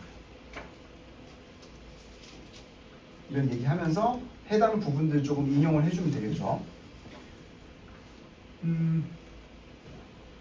나의 입장에서 볼 때는 어떨까? 나의 입장에서 볼 때 저 프랑스 혁명 선언을 쓴 사람을 어떻게 설명할까? 일단 나는 유전자 결정론이에요. 우리 유전자 결정론이라는 말은 여러분들이 좀 알고 있으면 좋아요. 기계론, 결정론, 그 중에서도 유전자가 모든 걸 결정한다. 이 유전자 결정론이라고 그래요. 그래서 나는 내 타고난 IQ와 내 타고난 어떤 유전자의 성향에 의해서 내 미래가 다 결정돼 있어. 내가 할 수 있는 선택은 없어. 이런 게 유전자 결정론이란 말이에요. 나의 입장에서 볼 때 유전적 결정론의 입장에서 볼 때 뭐야? 이 프랑스 혁명 선언에서 얘기하는 자유평등 박애, 인류를 위한 사랑 이런 이타주의는 결국에 뭐예요? 이타주의는 유전자 결정론에 따르면 그냥 유전자의 본성일 뿐이다. 그러니까 얘네가 되게 막 숭고한 포장하는 구호를 쓰지만 막 대의를 위한 사랑, 막 더 불타는 사랑 이런 말을 쓰지만 사실은 그 실체는 뭐다? 실체는 그냥 유전적 본성이 발휘된 것뿐이다. 이 사람들은 이타주의적인 이상을 내세우지만 이렇게 쓸 수 있겠죠. 예를 들어서 이타주의적인 이상을 내세우고 어떤 숭고한 가치를 기치로 내세우지만 이러한 행동 역시 사실은 유전자에 의해서 결정된 본성적 행동이라고 볼 수 있다. 첫 번째, 이렇게 그냥 분석을 그렇게 하는 거죠. 원인에 대한 측면은 그렇게 얘기할 수 있고 또 어떤 부분을 얘기할 수 있을까? 또 나의 입장에서 볼 때는 그 결과에 대한 부분도 얘기를 할 수 있을 것 같아요. 그래서 어떻게 행동을 하는가라는 부분. 나에서는 뭐라 그랬어요? 나에서는 어떤 이런 유전자에 의해서 모든 것이 결정되어 있음을 수용하고 적당히 감각적 만족을 즐기면서 살아가야 된다. 너무 욕심 부리지 말고 도덕적 의무감을 지나치게 추구하지 말아야 된다. 이렇게 얘기했었죠. 나는 뭐예요? 그걸 극단적으로 추구하고 그걸 넘어서서 그걸 위해서 막 다 죽으라 이렇게 얘기하고 있는 거잖아요. 그러니까 나의 입장에서 볼 때는 뭔가 상반된 태도를 보인다고 할 수 있는 거죠. 그래서 이들이 내세우는 이타주의나 인류애 역시 사실은 인간의 유전자의 본성에 따른 행동에 불과하고 어떻게 보면 우리가 이름을 사회적으로 붙인 것인데 그런 차이가 있다. 첫 번째로는.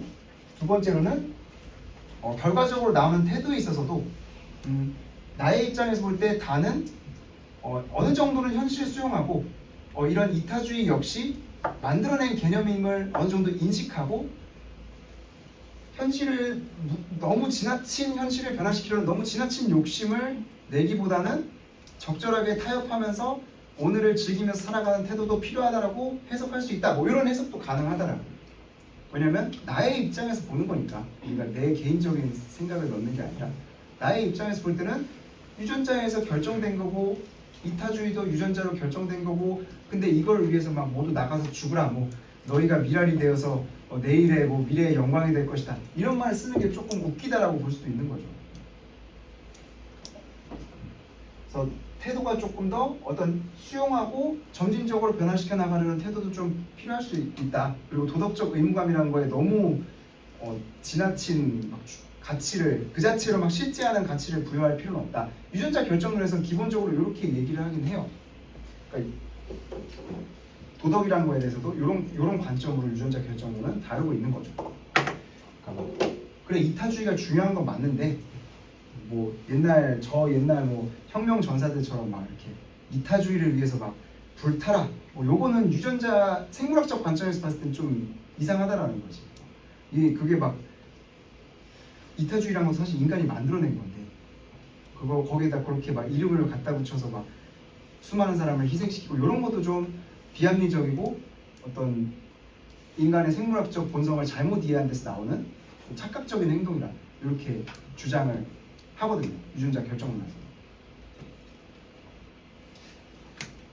그런 얘기를 하고 있는 것이고 이 정도 얘기를 꺼내면 아마 다 꺼냈을 것이고 이거는 그냥 여러분들이 배경지식적으로만 알아두면 좋은 건데 그러니까 그거예요. 그러니까 요 유전자 결정론의 입장에서 도덕적인 선택을 얘기하는 게 요즘에 거의 주류 입장이에요. 그러니까 요즘에 흔히 말하는 대세 철학이라고 할 수가 있죠. 이 유전자 결정론의 입장. 그러니까 이기주의와 이타주의의 밸런스를 이렇게 찾은 거예요. 그러니까 인간은 예전에는 그랬었거든. 한 10년 전만 해도 인간은 이기적인가 이타적인가 해가지고 막 되게 막 나와가지고 폼 재면서 막 인간은 이기적인 존재요. 막 인간이 이타적이요. 그래서 막 폼 잡으면서 얘기했는데 생물학이 그걸 그냥 종결시켜 놓은 거야. 너네 둘 다 그냥 헛소리 말고 인간은 원래 이기적인 존재는 맞아. 왜냐하면 우리 유전자가 이기적으로 행동하는 유전자가 살아남을 수 있게 뭐 과거에는 그랬기 때문이야. 그래서 뭔가 이기적이라는 거는 남을 희생시키고 내 이득을 취한다는 게 이기적인 거의 정의잖아요. 그러니까 과거에는 그렇게 하는 유전자가 많이 살아남았고 그래서 이기적으로 행동하는 유전자가 그러니까 우리는 본성적으로는 이기적이야. 논란 종결. 너네 본성도 이타적이라고 한 사람도 꺼져 이런 거고. 근데 그렇다고 우리가 이기적인 거를 그냥 그대로 추구해야 되느냐? 그건 아니다 이거야. 왜냐면 인간의 어떤 본성적인 성향은 이기적이지만 인간은 집단을 이뤄서 살잖아. 그리고 다른 어떤 동물들보다도 오뮨조밀하게 살잖아. 그리고 광범위한 어떤 협력 네트워크를 구축해서 이 문명이라는 걸 만들고 살잖아. 그런 질서 안에서 살려면 그 본성 그대로 살면 이게 시스템이 지속이 안 돼. 인간은 동물처럼 그렇게 무리지어 그렇게 사는 게 아니라 사회를 만들고 국가를 만들어 사는데 그 이기적인 본성을 그대로 그냥 너 살고 싶은 대로 살아라 하면 맨날 전쟁 난단 말이야. 그래서 인간은 이타주의라는 거를 만들어내고 우리가 언어를 통해서 이런 실제하지 않는 걸 실제하는 것처럼 이렇게 사회적 합의로 만들어냈다는 거야. 허구의 내러티브를 만들어낸 거고 그걸 인간이 법으로 만든 거고 제도를 만든 거고 그래서 인간이 뭐 막 그런 말들을 쓰잖아. 우리 이타주의가 필요하고 뭐 타인의 인권이 존재하고 뭐 인간에게는 어떤 분리할 수 없는 어떤 기본권이 존재하고 이런 말을 쓰는데 사실 그런 것들이 실제 있는 건 아니잖아. 자연상태에 기본권이라는 게 있어요. 우리 눈으로 기본권 볼 수 있어요. 그리고 다른 동물 중에 기본권 있는 동물이 어디 있어? 그러니까 그건 다 허구인데 만들어낸 건데 필요하니까 인간이 만들어낸 거야. 그러니까 그 필요한 만큼만 적당히 추구하고 그게 진짜 막 모든 거인 것처럼 목숨 걸지 말자. 그러니까 사회의 어떤 적절한 필요성과 사회적인 어떤 윤리적 가치에 의해서 이렇게 유동적으로 받고 가자. 이런 게 요즘에 윤리학에서의 대세적인 입장이라고 볼 수가 있어요. 그러니까 요거 정도는 여러분들이 좀 그냥 흐름만 알아두고 이 제시문에서는 요것만 정확하게 키워드들을 잡아낼 수 있으면 충분합니다. 그리고 요것도 다 못 잡아내고 다들 합격을 했고요. 그런 거고 2번 아까 얘기를 했었죠. 2번 아까 얘기를 했었고 3번은 이제 도표 문제가 조금 어려운데 조금 어렵지만 우리 지난번에 상대 문제를 같이 봤던 친구들은 상대적으로 조금 쉽게 느껴졌을 거야. 좀 인간적인 애라고 느꼈을 수 있어요. 보면 또 모르기에 막 저 연대 붙었는데 다 이렇게 썼음요 하면서 봤는데 좀 웃긴 것들 많던데. 진짜 문 닫고 겨우 붙었구나 싶은 애들 많던데. 어쨌든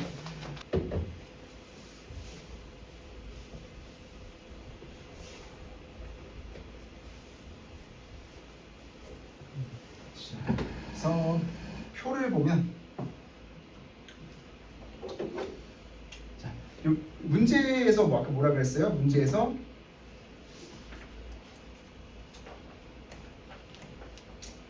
그래서 제시문 가와 제시문 나를 바탕으로 제시문 나를 분석하고 설명하시오.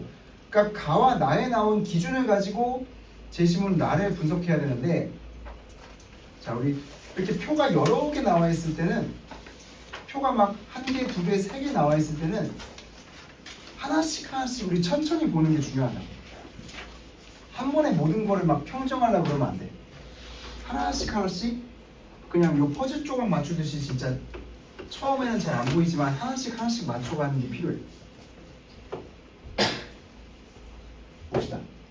A그룹과 B그룹의 조사 결과라면서 A그룹과 B그룹이 나오네. 두 개의 그룹이 나오네.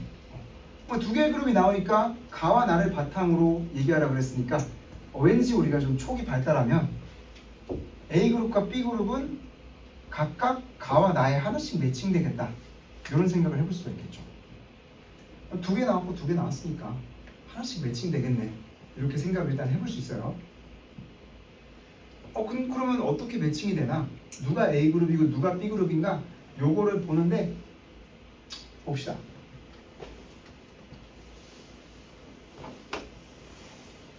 A그룹은 내 미래가 내 의지에 따라 결정이 된다 라고 한 사람들이에요. 의지의 중요성을 강조한다. 그리고 뭔가 미리 다 결정되어 있지 않다. 이렇게 얘기하는 거 가와 나 중에 누구였어요? 가에 좀 더 가깝죠. 반면에 B그룹은 뭐다? 내 미래는 뭐에 따라서 결정이 된대? 타고난 재능에 따라서 결정이 된대. 이걸 세 글자로 바꾸면 나에 나온 뭐야? 이게 유전자 아니야. 그러니까 요 B그룹은 나에 나온 유전자 결정론이다.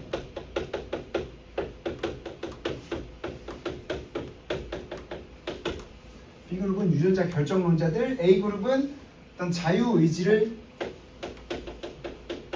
믿는 사람들,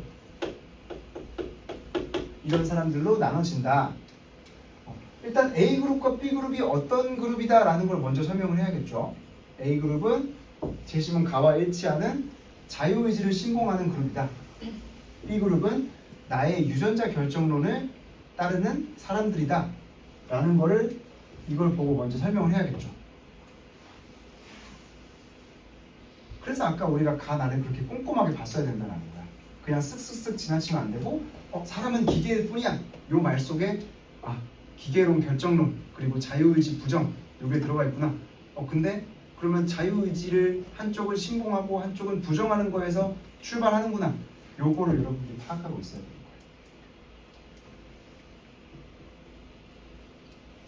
그래서 요 얘기 먼저 하고, 그래서 A그룹과 B그룹이 표 1에서는 어떻다라는 거야? 표 1, 2, 3 이렇게 차례대로 보자. A그룹은 뭐예요? 봉사시간과 자기개발시간 중에서 A그룹은 뭐가 더 많아? A그룹은 얘가 더 많죠. 공동체 봉사시간이 더 많아. B그룹은 자기개발시간이 더 많다. 요거는 무슨 개념으로 표현을 할 수 있을까?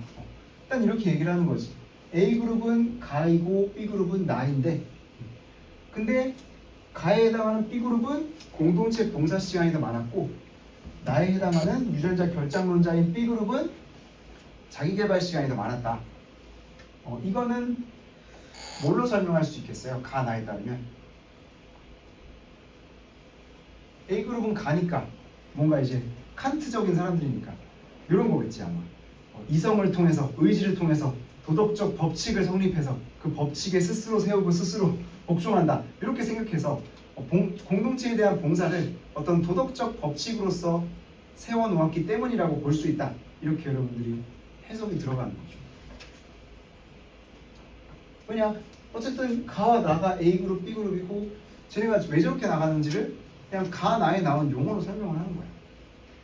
반면에 그러면 B그룹, 나 유전자 결정론에 따른 B그룹 애들은 왜 자기개발 시간이 더 많어? 아까 나의 끝에 나온 그런 태도를 취한 거지. 그러니까 도덕적 의무감에 지나치게 얽매이지 않고 현실의 어떤 감각적 욕구를 충족시키는 걸 중요하기 때문에 저렇게 나타난 거라고 볼 수 있다. 이렇게 설명을 하는 거죠. 표일 끝났어요. 표일 설명은 이제 끝났어. 이렇게 하면 되는 거야. 먼저 A그룹, B그룹 나왔으니까 쟤네가 가나 중에 누구랑 매칭되는지를 먼저 찾아야 되는 거야. 왜냐면 가와 나를 바탕으로 설명하라고 했으니까 저게 출발점이거든. 그 다음에 표 1을 해석하는 거지. 공동체 시간 봉사와 자기개발 중에 뭐가 더 많나? 뭐가 더 많다. 얘는 뭐가 더 많다.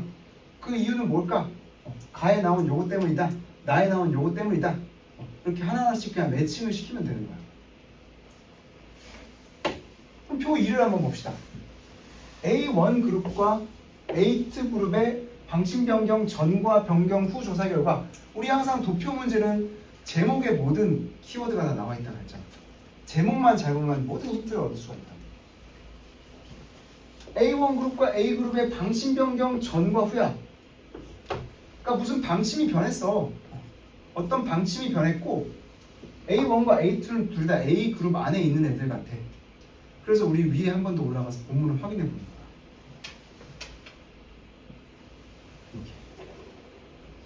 이렇게. 무슨 방침이 변했고 A1, A2 그룹은 무슨 기준에 따라서 나눈 걸까? 요걸 봐야 되는 거지. 그래서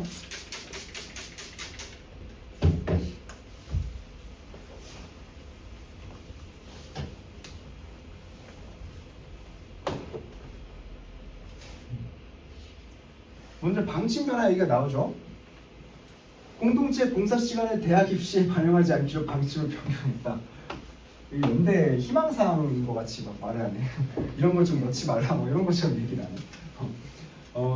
공동체 봉사 시간이 이제 입시에 안 들어간대. 이렇게 방침을 변경했어. 그랬더니 A그룹 학생들의 이제 뭐 다시 조사했대. A1 그룹은 그럼 어떤 학생들이야? A1 그룹은 방침 변경 후에 봉사 시간 상위 50% 애들이고 얘네들은 하위 50% 애들, 이렇게 조사를 한 거예요. 그래서 이거 살짝 예시답안에 하나 고쳐야 될 게 있긴 하다. 어쨌든 이거는 나중에 예시답안에 다시 올려주고, 어쨌든 이렇게 두 그룹으로 나눴어. 방침 변경 전과 후에 그럼 얘네가 무슨 공통점과 차이점을 보였나, 요거를 분석하면 되는 거지. 얘는 둘 다 A그룹이에요. A그룹인데 이렇게 차이가 나타났다는 거야. 방침 변경 전에는 똑같았어. 방침 변경 후에 뭐가 달라졌을까? 여기는 이제 대학 입시에 봉사 시간이 안 들어가는 거야. 이런 바람직한 변화를 막 맨날 막 쓰레기 줍기, 막 동네 뭐 하천 청소하기 이딴 걸로 채우는 게 무슨 의미인가 라는 생각을 항상 했었는데, 어쨌든 공동체 봉사 시간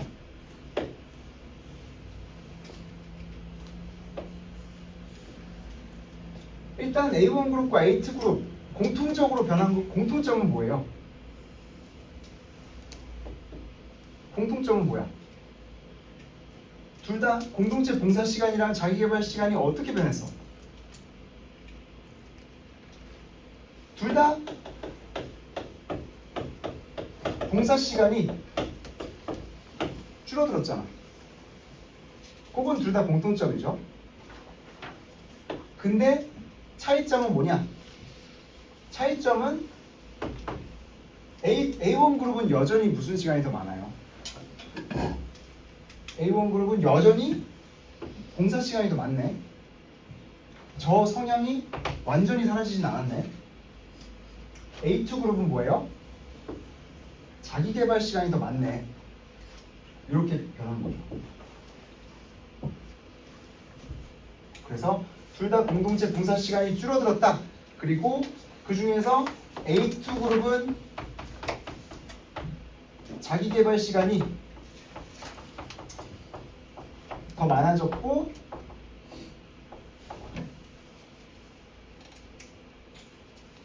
A2 그룹은 자기 개발 시간이 더 많아졌고 A1 그룹은 어떻다? 여전히 봉사 시간이 더 많았다. 이런 차이점을 보이고 있고 중요한 건 요거를 드러내는 데서 끝나는 게 아니라 이게 가와 나에 비춰서 어떻게 해석될까를 여러분들이 얘기를 해야 되는 거예요. 둘 다 공동체 봉사 시간이 줄어들었다는 걸 어떻게 설명을 할 수 있겠어? 대학 입시에 안 들어가니까 둘 다 공동체 봉사 시간이 줄어들었어. 이거는 뭘로 해석할 수가 있겠어요? 결과가 달라지니까 도덕적 행동이 달라졌다. 도덕적 행동을 수단이랑 목적 중에 뭘로 여긴 거다? 입시에 안 들어가니까 봉사를 안 했어. 이 사람들은 애초에 봉사를 수단으로 생각하는 사람이에요? 목적으로 생각하는 사람이에요? 수단이죠. 입시에 들어갈 때만 하겠다라는 거 아니야. 그러니까 이렇게 가에 나오는 용어들, 나에 나오는 용어들로 생각을 해야 됩니다. 이 사람들이 둘 다 봉사 시간이 줄어든 거는 이 사람들은 봉사를 아까 가의 관점을 취하니까 뭔가 봉사를 중요시하긴 했는데 어쨌든 봉사를 수단적 가치로 인식한 거야. 그러니까 도덕 법칙을 그 자체로 목적으로 추구한 건 아니라고 순수하게. 근데 그 성향이 어느 그룹이 더 강해? 둘 중에서 A2 그룹이 얘네가 더 봉사를 수단적으로 인식했다라는 거 아니야. 그 결과 이제 입시 안 들어가니까 야호 이제 쓸데없는 하천 쓰레기 줍기 안 한다 이러면서 이제 자기 개발 시간이 확 늦은 거잖아요. 이렇게 어떤 변화가 나타났다. 공통점은 뭐고 차이점은 뭐다. 그 원인은 뭐다. 이런 식으로 표에 나온 내용을 있는 그대로 뽑아내서 공통점 차이점 뽑아내서 그거를 가나에 나온 그런 키워드들이랑 매칭을 시키는 거죠. 이렇게 그냥 하나 가면 어렵지 않아요, 도표는. 그러니까 여러분들이 도표를 무서워하는 거는 한 번에 그냥 이걸 다 해석해야 된다 생각하니까 어려운 거야. 이거를 그냥 하나씩 찾아가면 어렵지 않다고. 당연한 얘기입니다.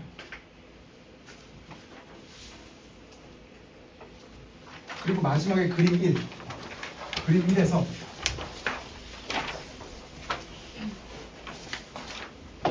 생활의 즐거움 정도가 나왔어요.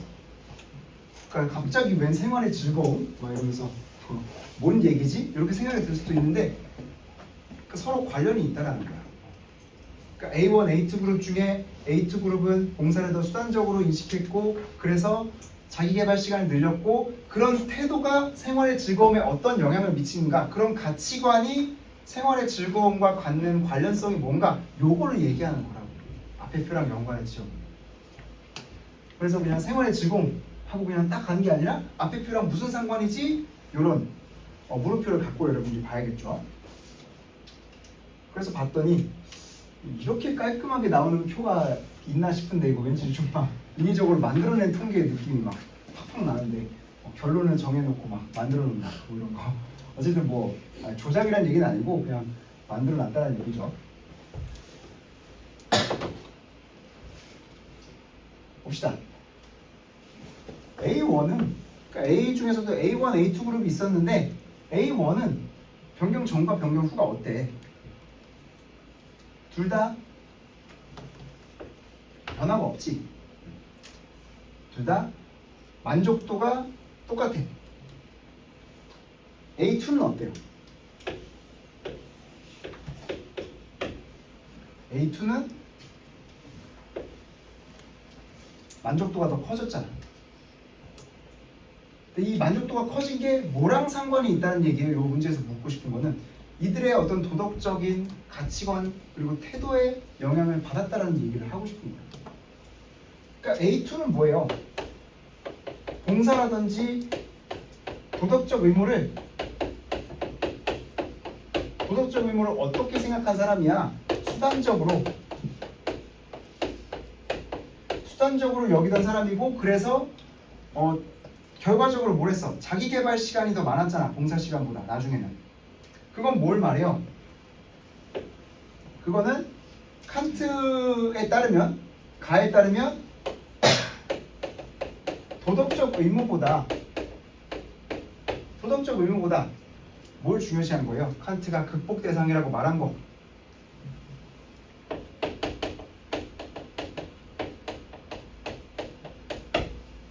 결국에 도덕적 의무보다 감정과 욕구 충족을 더 중요시하는 쪽으로 바뀌었다. 그랬더니 그 결과 생활의 만족도가 늘어났더라. 이런 것은 이들이 도덕적 의무에 대해서 어떤 관점을 취하느냐 라는 부분과 그 결과 감각적인 욕구와 자연적 성향을 잘 충족시키면서 살아가는지가 생활의 만족도를 결정한 것이라고 볼 수 있다. 이렇게 도덕적인 가치관과 생활의 만족도 사이의 관계가 어떻게 나타남을 보여준다라고 개념어들 사이의 연결로 여러분들이 끌고 가야 된다는 거예요. 이걸 보고 연대 합격생들이라고 올려놓은 빠가들이 별의별 얘기들을 다 써놨어. 그래서 막 뭐 이거 그냥 숫자만 가지고 분석을 한 거야. 막 그래놓고 막 자기는 막 역시 나라는 사람 뭐 이러고 있는 거야. 그러고도 붙는다라는 거예요. 그러니까 막 얘는 어쨌든 얘도 변경 후에 조금 봉사 시간이 적어졌잖아요. 근데 얘는 안 늘어났어. 근데 얘는 변경 후에 늘어났네? 그러면 봉사 시간과 자기 개발 시간과 생활의 즐거움은 양의 상관관계에 있다. 근데 얘는 안 늘어났으니까 양의 상관관계에 예외도 있다.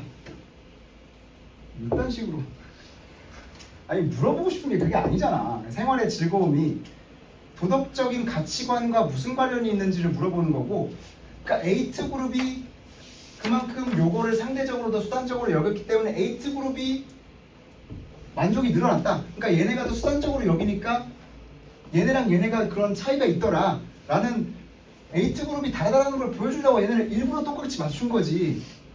이거 조금 늘어났는데 그걸 일부러 맞춘 거겠지.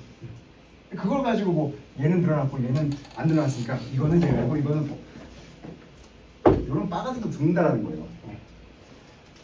그러니까 여러분들 겁먹지 말라는 거야. 이런 애들이 또 감사라고 막 하고 있으면 진짜 네. 어쨌든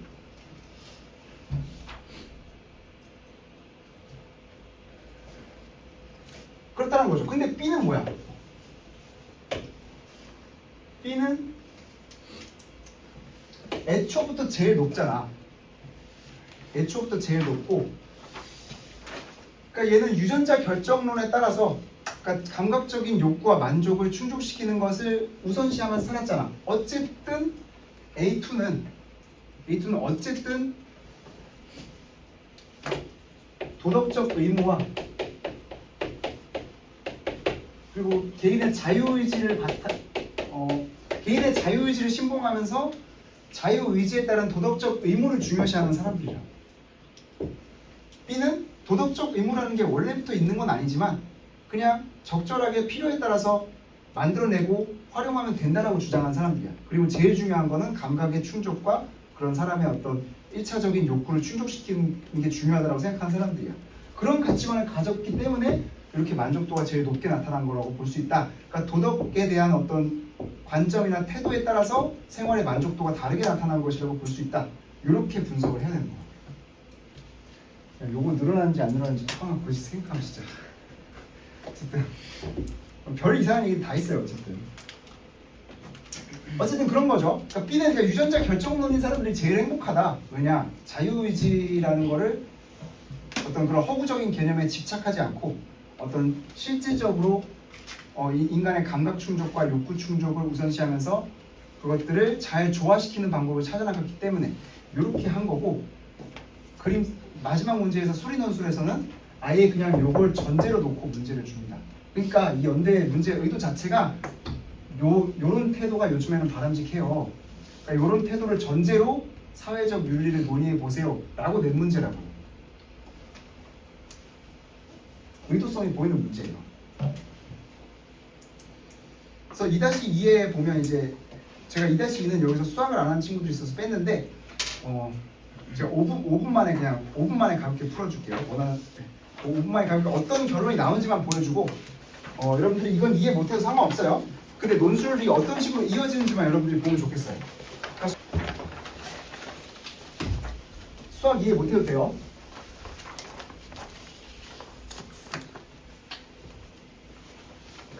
그러니까 이 스토리의 결말이 좀 궁금하지 않아요? 스토리의 결말. 문제 겁나게 줘. 어떤 국가에서는 뭐 이제 인구의 60%는 그러니까 이거야. 정리하면 어떤 국가를 줬어요? 60%는 이타적이고 40%는 이기적이야. 이타적, 이기적으로 나눠지는데 이타적 기질을 타고난 사람 중에 60%는 항상 참여하고 정책이 시행되면 최대 75%까지 한다. 이런 거. 막 경우를 나누고 있잖아. 이럴 때는 여러분들이 경우를 이제 좀 분류를 해서 약간 좀 가지치기 같은 거 좀 해서 정리를 해놔야 되는 거예요. 뭐 여러분들이 수학 논술을 풀진 않겠지만 다른 뭐 그냥 일반 도표 분석에서도 마찬가지로 이런 식으로 어떤 경우에 이렇다, 어떤 경우에 있고 이런 경우엔 저렇다 이런 얘기가 나오면 이렇게 도식화를 좀 해놓으라는 얘기를 하는 거예요. 그래서 정책이 없으면 그리고 정책이 있으면 이렇게까지 공동체 활동에 참여한다. 이렇게 얘기를 하는 거죠.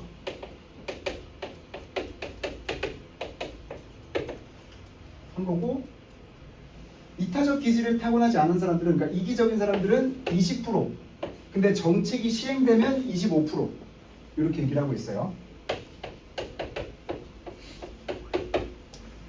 이렇게 얘기를 한 거고 야 나 수학한 지 지금 15년 됐는데도 요거는 풀린다.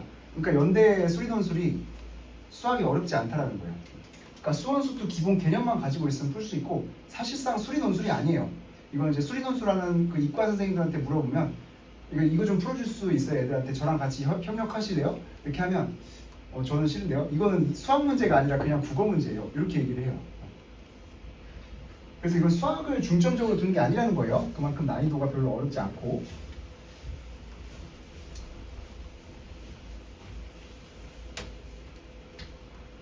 이렇게 얘기를 하고 있고 이제 참 국가에서 이제 전체 인구 중에 비율의 최소값을 최대값을 Q라고 하고 이 PQ는 이미 주어져 있죠. 이걸 제대로 읽었으면.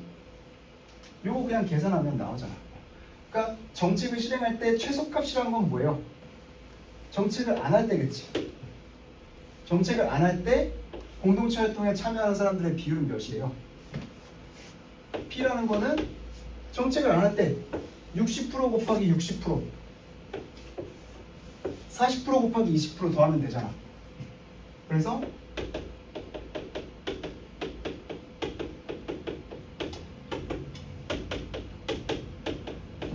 이렇게 나오고 그러니까 이 P랑 Q가 미지수가 아니라 요걸 제대로 읽었으면 P랑 Q가 주어진다는 걸 알 수 있죠.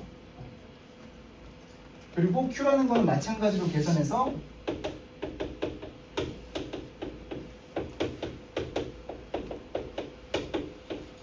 이렇게 계산하면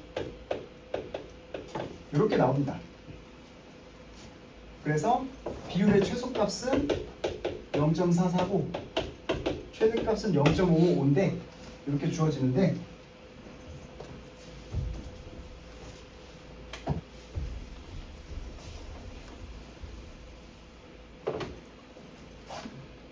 여기서 이제 뭐 정부가 공동체 활동 촉진 정책을 추진하고 그러니까 이제 요만큼을 했을 때 요건 비용이라는 거예요. 비용이 요만큼 나타나고 그 이익이 이렇게 나타난다는 거야. 그러니까 이거 여러분들 수학하라고 보여주는 게 아니라 요 결과적으로 문제를 어떤 식으로 출제 의도를 마지막에 어떻게 끌고 가는지를 보여주려는 거예요. 그러니까 얘네가 애초에 유전자 결정론 편을 들고 정해놓고 문제를 냈다는 걸 보여준다는 거예요.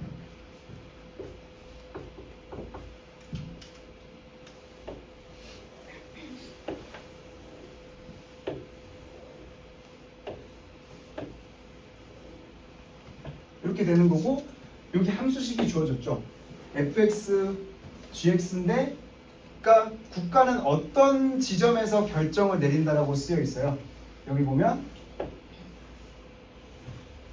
fx-gx가 최대값이 되도록 그 결정을 한다라고 되어 있어요. 그래서 여러분들이 수투를 한번 봐본 학생들은 알겠지만 그러니까 결국에 이 말은 fx-gx가 최대값을 갖도록 결정한다라는 거는 일반적으로 그러니까 요거 미분값이 0이 되는 걸 결정한다라는 거거든요. 그러니까 연대 수리노수는 거의 미분으로 나와요. 그래서 수투 미분 기본으로 나오기 때문에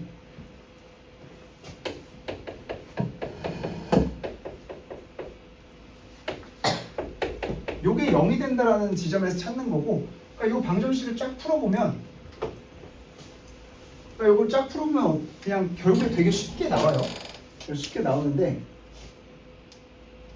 내 수학 머리가 지금 굳어가지고 15년 전에 그 빠른 계산이 안 나오네.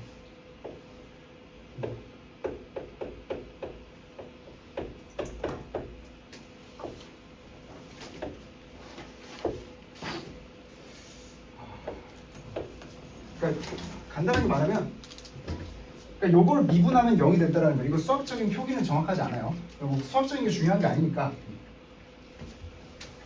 지금 수학 표기는 틀렸지만 여러분들한테 스토리만 보여주려는 거예요.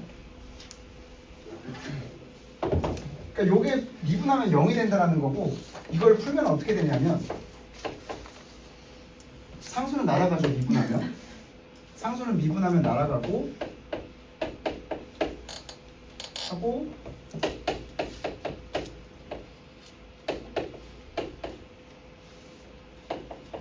요게 되는 지점을 찾는다는 뜻인데, 아까 Q-P, Q랑 P가 미지수가 아니라 정해져 있었잖아, 값이. 그러니까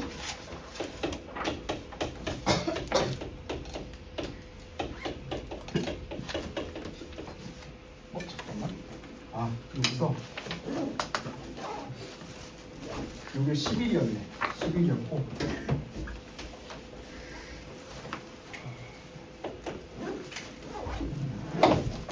그래서 이런 식으로 돼요. 그래서 요게 지워지고 해서 결국에 뭐냐면 여기 좀 가려진 부분이 있는데 이 부분 제가 끄집어내서 푼 거예요. 여기가 지금 스크린 때문에 가려졌는데 이것까지 끄집어내면 결국에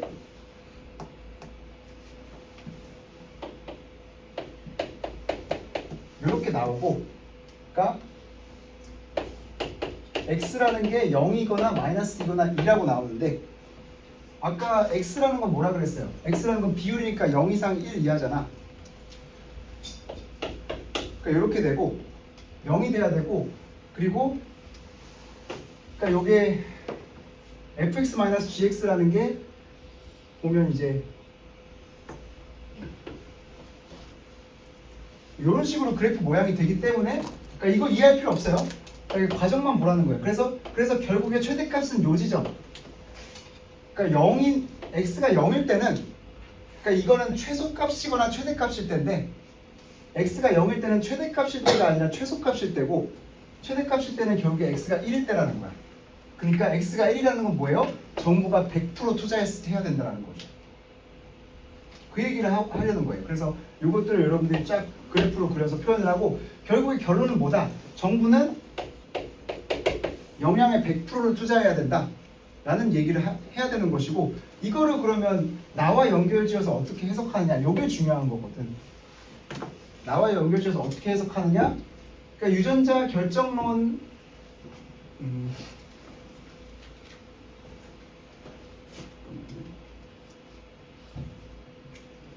나와 연결지어서 해석하면 유전자 결정론에 따라서 인간의 본성은 다 결정이 돼 있다. 인간의 본성은 다 결정이 돼 있고, 그러니까 본성이 결정이 돼 있다라는 전제하에, 그러니까 정부가 100%의 노력을 들여서 이렇게 정책을 취하면 사회적으로 바람직한 행동을 유도할 수 있다. 그러니까 인간의 도덕적인 행동을 인간의 어떤 개인의 도덕성이라든가 자유의지라든가 이런 개념에 의존시키지 말고, 유전자에 따라서 모든 것이 결정돼 있다. 그런 거를 받아들이면서도 어떤 정부의 정책적인 조절을 통해서 사회적으로 바람직한 수준의 이타주의를 끌어낼 수 있다. 뭐 이런 결론으로 이제 끌고 가려는 거예요. 그래서 그러니까 정부가 100%의 노력을 투자를 하면 이렇게 사실 요 함수로 비용과 편익이 정해져 있다는 것 자체가 유전적 특징에 의해서 결정이 돼 있다는 나의 입장이잖아요. 이렇게 숫자로 나온다는 것 자체가 나의 입장을 취하고 있는 거잖아.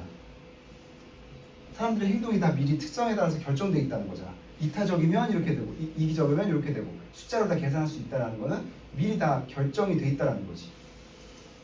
그러니까 요 함수로 나온다는 것 자체가 나의 어떤 유전자 결정론적인 입장을 보여주고 그 유전자 결정론에 따랐을 때 우리가 이타주의를 위해서 해결해야 될 방향은 뭐냐? 이런 인간의 이기적인 본성이라던가 이런 것들을 적당히 수용하면서 정부가 정책적 조절을 통해서 적정 수준의 행동을 이끌어내면 그게 우리가 추구해야 되는 이타적인 사회의 모습이다. 그리고 정부의 정책은 이런 식으로 가야 된다. 개인의 도덕성에 지나치게 의존해서는 안 된다. 이런 얘기를 하는 결론이 요거. 여기서부터 나와 연결지어 해석하시오. 요거부터 연대해서 지금 뭐를 얘기하고 싶은 건지가 다 정해져 있었다는 거죠. 어쨌든 수리논술을 풀다 보니까 조금 이제 연장이 됐는데 일단 오늘 이렇게 해설을 하고 나서 여러분 다음 시간에는 여러분들이 한번 고쳐보시면 한번 고쳐서 와보고 그 고쳐서 와본 걸로 거기 보면 맨 뒤에 원고지 3개 있을 거예요. 원고지 문제 1, 문제 2, 문제 3 이렇게 해서 있는데 그거 한국 외대 문제로 하지 말고 요 연대 쓴 걸 한 번 더 고쳐서 와보세요. 오늘 설명을 듣고. 그래서 그걸 가지고 다음 시간에 첨삭을 1대1로 하고 그리고 그 시간 동안 남은 인원들은 다 정해진 문제를 풀고 이런 식으로 진행을 하겠습니다. 그리고 또 이제 궁금한 게 있으면